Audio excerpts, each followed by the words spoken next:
Well, good evening.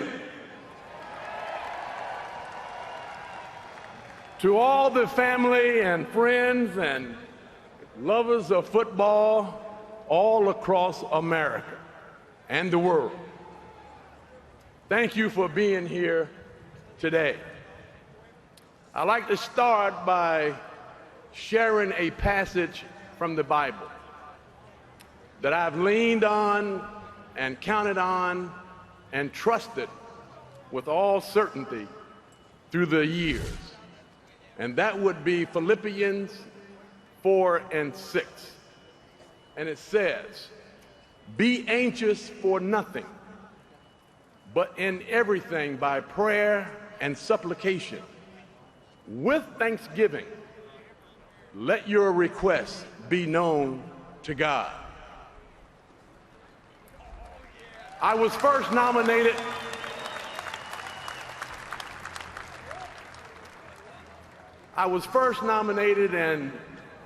for the Hall in 1997.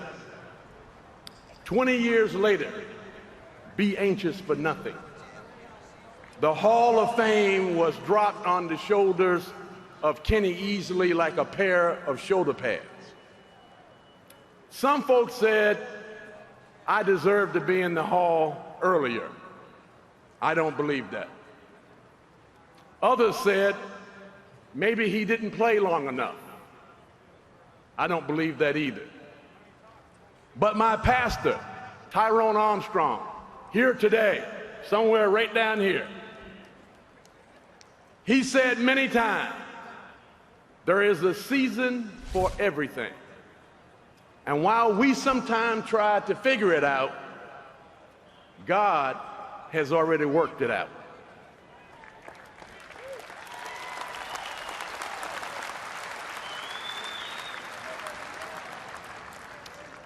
I know there are a lot of deserving brothers still out there waiting for their call, like Roger Brown from Portsmouth, Virginia, Jack Tatum, the godfather of big-time thumpers, Jim Marshall, Ken Riley, Cliff Branch, Steve Atwater.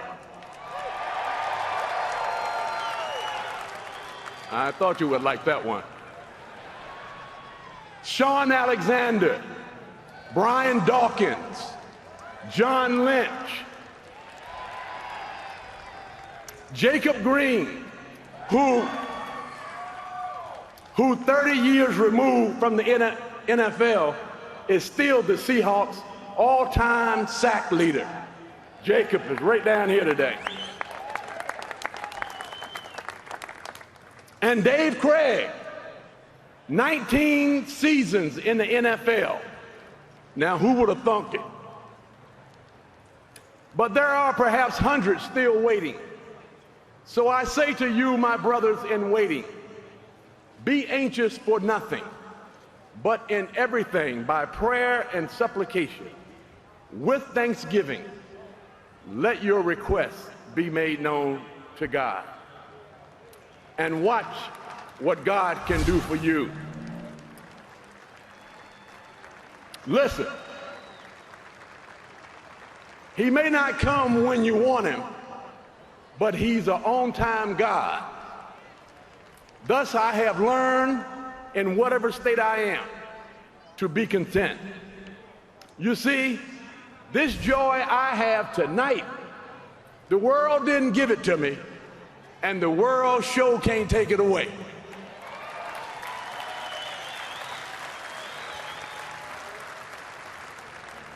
This Hall of Fame induction is like fire that's been welled up in my bones. And I can hear the choir singing on this momentous occasion. I get joy when I think about what he's done for me. To David Baker, the Hall of Fame president, staff, and senior selection committee, and my fellow brother members of the Pro Football Hall of Fame. Kenny Easley, Hall of Famer number 306, is indeed grateful to be among your ranks tonight. And I thank you.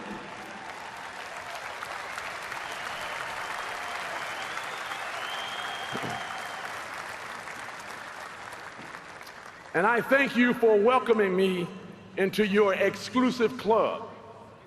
My induction tonight joins me with Clarence Ace Parker and Bruce Smith as Pro Football Hall of Famers from the 757 in Hampton Roads.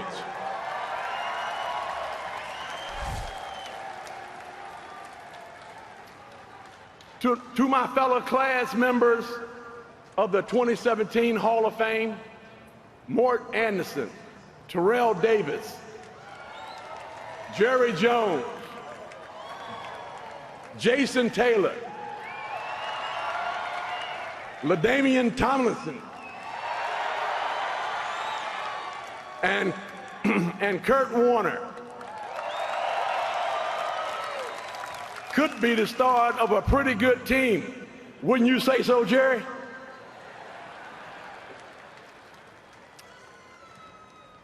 Gentlemen Gold Jackets, these men right here. I make this promise to each of you that I will forever uphold the dignity and the pride of the men that wear and have worn this gold jacket before me. 42 years ago, my high school coach, Tommy Rhodes, told me if I kept working hard in school and on the football field, I'd be able to attend any college in the nation. And I believed him. Our 40-year friendship and player-coach relationship, in some sense, has come full circle tonight with him as my presenter into the Pro Football Hall of Fame. I only wish his late wife, Debbie, and my good friend was here tonight to share in this moment with us. To the woman I wedded 35 years ago, my devoted wife, Gail. Thank you, honey, for standing with me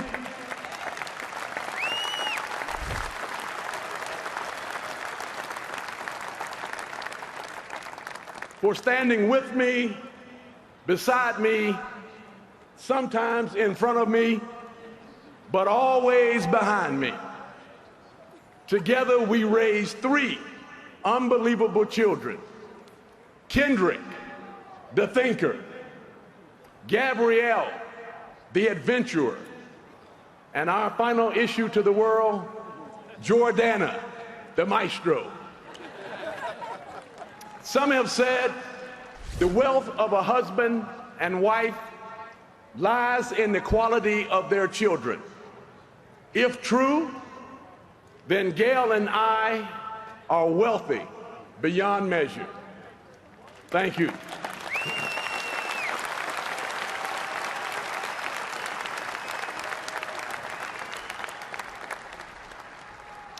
My mother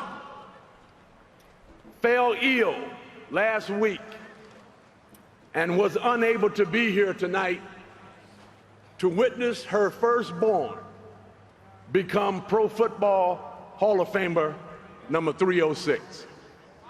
And we miss her. There was a lot of folks around South Norfolk that thought I was making a very big mistake. Yet even though my mom knew she'd miss me terribly if I left to go to California, she told me to go anyway. It's your decision. It's your life. Her final words to me: once you get through the security gate, I don't want you to turn, wave, or ever look back. And by the way, you proved them wrong.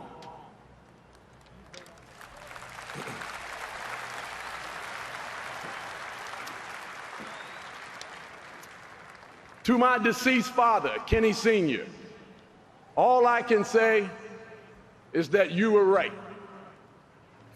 But you will have to read my unpublished book to find out what my dad actually said. The title of my book, Force 5, The Enforcer. To my three sisters, Patricia, Yvette, and Tracy. 3 peas in a pod. That's how close they were, and still are. Good sisters, godly women. And my younger brother Keith, who paid me a great compliment when he said he was proud that I was his big brother. Well, I'm proud of you as well, as my younger brother. The world is less of a better place without these two people, Stan and Shirlene Wainer.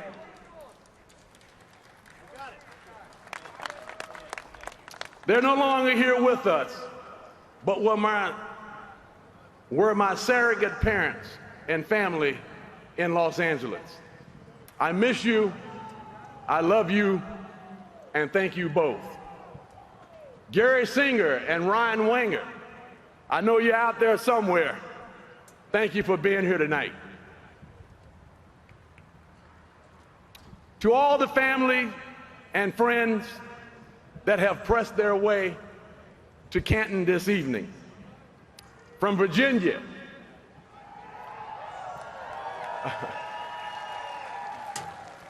Washington, D.C., Texas, Maryland, California, Arizona, and my former home, Washington State. Thank you for being here and sharing in this incredible experience with my family and me. To all the brother footballers who toiled with me at Oscar Smith High School, UCLA, and Seattle, it was always about one thing: all for one, one for all, boot 'em up, and no sweat. Moose, Greg Sherrill, Zeke Hill, you know what I'm talking about. To Mr. Paul Allen, the terrific owner of the Seattle Seahawks, thank you, sir, for reaching out to Kenny Easley in 2002 after a 15-year isolation from the organization. I believe in the old adage that water runs downhill, and thus winning starts at the top. And you have run a great organization with a terrific head coach in Pete Carroll.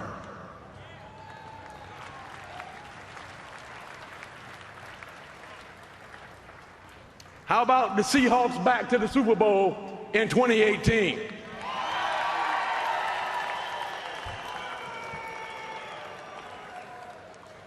Now, I have to confess, I may be a tad bit biased on this next subject, but to the greatest football fans in the history of the NFL that occupied the old Kingdome back in the 70s and the 80s, and now CenturyLink Field, they called themselves the 12s. I say thank you. You guys made and still make pro football really fun in the Pacific Northwest.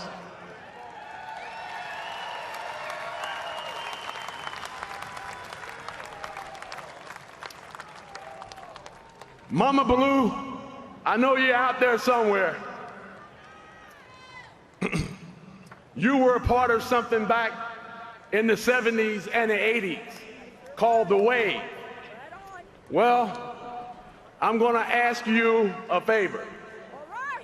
I'll be in Seattle on October the 1st for the Seahawks-Colts game. And I'd like to see the wave perform just one more time for all the guys that played in the 70s and the 80s. Can you do that for a brother? I'd be honored. I'd be honored. I would be so honored. I love you so much. I love you so much. To my brother member of the Pro Football Hall of Fame, Mr. Ronnie Lott. Our names and legacy will live on for at least the next 40,000 years, the life expectancy of our individual bus. Folks will look at our bus and start the debate all over again.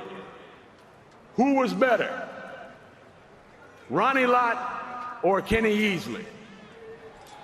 So I'm going to settle it now, publicly and for good. In the last 30 years, there has been no better thumper, ball-hawking, fiercely competitive, or smarter defensive back in the NFL than Ronnie Lott. He was the best. There, it's settled, and because I said so. Now, some will continue the argument, but it doesn't matter anymore. 30 years ago, as young men at Southern Cal and UCLA, then San Francisco and Seattle, and unbeknownst to either, we pushed each other to the pinnacle of our sport. And more importantly, through the years, we forged a friendship that will withstand and carry us through the remainder of our days. One love, my brother, one love. Swing man, Melissa, I know you're out there somewhere, and I hope your footballer, Trey, will have the blessed opportunity to stand right here someday. To Frank Cooney from the Hall of Fame Senior Committee, who opined that he was just doing his job, righting a wrong. And a very fine young man named Bob Copain, now a Minnesota school teacher, who wrote to Kenny Easley as an 8-year-old boy for an autograph, received it, and grew to become a fan and unrelenting supporter of Ken Easley. Together, Frank and Bob crafted a narrative to re-examine the candidacy of Ken Easley for Pro Football Hall of Fame. Thus, I stand before you tonight, a man touched by faith and the power of prayer, ready to do the work that I have been chosen to do in a new chapter of my life as a member of Men on the Main Line, a group dedicated to form bridging from the valley of violence to an oasis of hope.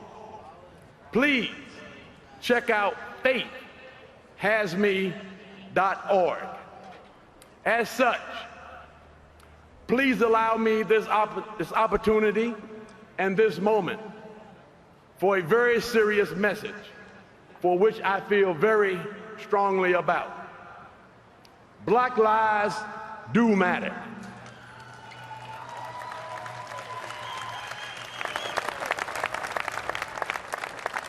And all lives matter too. But the carnage affecting young black men today, from random violence to police shootings across this nation, has to stop. We've got to stand up as a country as Black Americans and fight the good fight to protect our youth and our American constitutional right not to die while driving or walking the streets black in America. It has to stop. And we can do it. And the lessons we learn in sports can help. This is why I run a NFL flag football league in Chesapeake, to occupy children's minds and keep them busy. I learned 4 decades ago, you occupy the mind, the body will follow. To start, I say congratulations to our Spring League champions, Ben Kent Patriots, led by Coach Ben Kent, and the super running skills of Wesley Bruley, and the Southside Raiders, led by Parker Eldridge and Michael Williams Jr. and Coach Jason Brooks. I'll be home Sunday evening, and our summer league will get underway in 2 weeks. So get those children registered. Blah, blah, blah, blah, blah, blah. My teleprompter just went off.